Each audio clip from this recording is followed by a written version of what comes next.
नमस्कार, मावळ 24 तासमध्ये आपलं स्वागत। मी महादेव वाघमारे। कोरोनानंतरही रुग्णाची लूट काही थांबना। या ठिकाणी बीडवरनं एक महिला आलेली आहे आणि या महिलेची रुग्णालयाकडनं जी लूट झालेली आहे या संदर्भात ही महिला मागील अनेक महिन्यापासून पाठपुरावा करत आहे, पण सध्या याकडे डॉक्टर जे आहेत ते दुर्लक्ष करत आहेत आणि महिला ही त्यांची 4 मुलं घेऊन या ठिकाणी आलेले आहेत आणि याच दवाखान्यामध्ये त्यांच्या पतीचा मृत्यू झालेला आहे आणि ही मुलं निराधार झालेली आहेत आणि महिला जगण्यासाठी संघर्ष करते। काय नाव तुमचं आणि काय सांगा? सीमा विजय कदम। काय घडलं होतं नेमकं ज्या दिवशी तुमचे पती आजारी होते तेव्हापासून तुम्ही कुठं ऍडमिट केलं आणि शेवट काय झाला? माझे मिस्टरांना अचानक घरामध्ये चक्कर आली म्हणून ते फरशीवर पडले आणि त्यांना ज्युपिटर हॉस्पिटलला ऍडमिट केलं आम्ही। तर तिथं आमची परिस्थिती एवढी नव्हती की खर्च आम्हाला झेपेल असं, म्हणून आम्ही या स्पर्श हॉस्पिटलमध्ये घेऊन आलो त्यांना।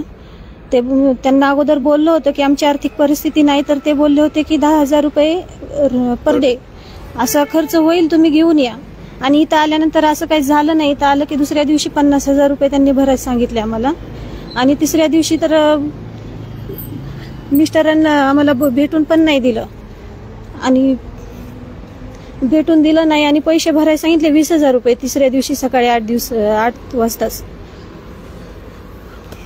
बर, तुमच्या जे काही मृत्यू दाखला होता त्यावर पण नाव चुकवण्यात आलं होतं हॉस्पिटलकडनं, त्या संदर्भात तुम्हाला पश्चात जे काही त्रास झाला त्याबद्दल काय सांगा? मृत्यूचा दाखला न्यायला आलो तर त्यांनी आधार कार्डवरचं नाव पण चुकवलं, सर्टिफिकेटवरचं मृत्यूचं सर्टिफिकेट बनवलं त्याच्यावरचं नाव चुकवलं आणि त्याच्यासाठी मला 3-4 दिवस चक्रा मारायला लावल्या त्यांनी।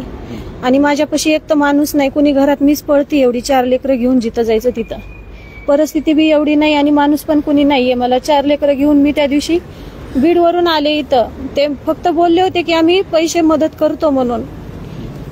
बर, आता तुम्ही 4 दिवस झाले इथं आलात, कुठं राहतात तुम्ही? मावळच्या आमदारांकडे पण जाणार आहेत काही बोललात, काय सांगा?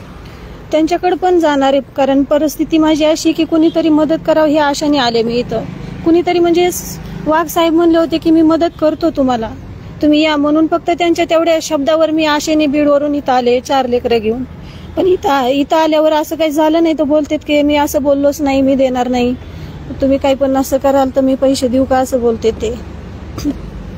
मग आता तुमची जी परिस्थिती आहे त्याबद्दल काय सांगा? माझी परिस्थिती एकदम नाजूक आहे, कारण आधारच गेला ना आमचा, घरातला करता माणूसच गेला। बर, तुमचे हे 4 लेकरं आहेत, यांच्या शिक्षणाचं, तुमच्या जगण्याचं, आता तुम्हाला जे काही डॉक्टर आहेत त्यांनी तुम्हाला सांगितलं होतं की तुमचे पैसे परत देतो, ही घटना वाईट झाली, त्याबद्दल तुम्ही आणखी कुठे तक्रार करणार आहात काय?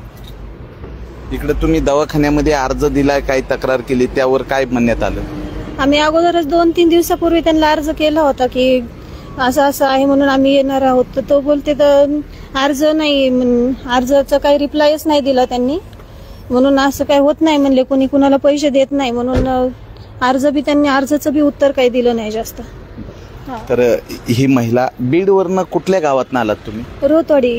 रोहतवाडी गाव आहे आमचं। बीडवरून बसले मी 4 दिवस झाला, आज तिथून निघालेले 31 तारखेला निघालेले मी, 4 दिवस झाला आज इथं बसली मी यांच्या इथंच, पाहुणे इथं आमच्या पाहुण्याच्या इथं थांबली मी।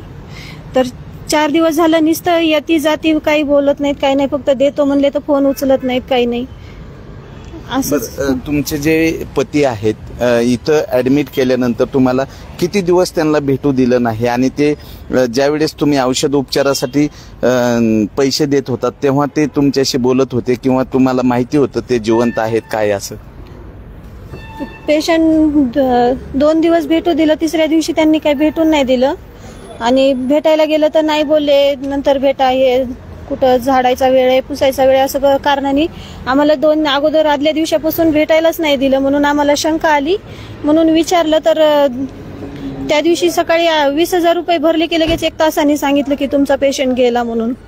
तोपर्यंत काही बोलले नाही, काही नाही आणि भेटून पण नाही दिलं आमच्या पेशंटला। ट्रीटमेंट बी एवढी काही हे केली नाही व्यवस्थित, ICU मध्ये पेशंट असून एवढी त्यांची हे केली नाही त्यांनी। तर या महिलेला न्याय भेटेल का?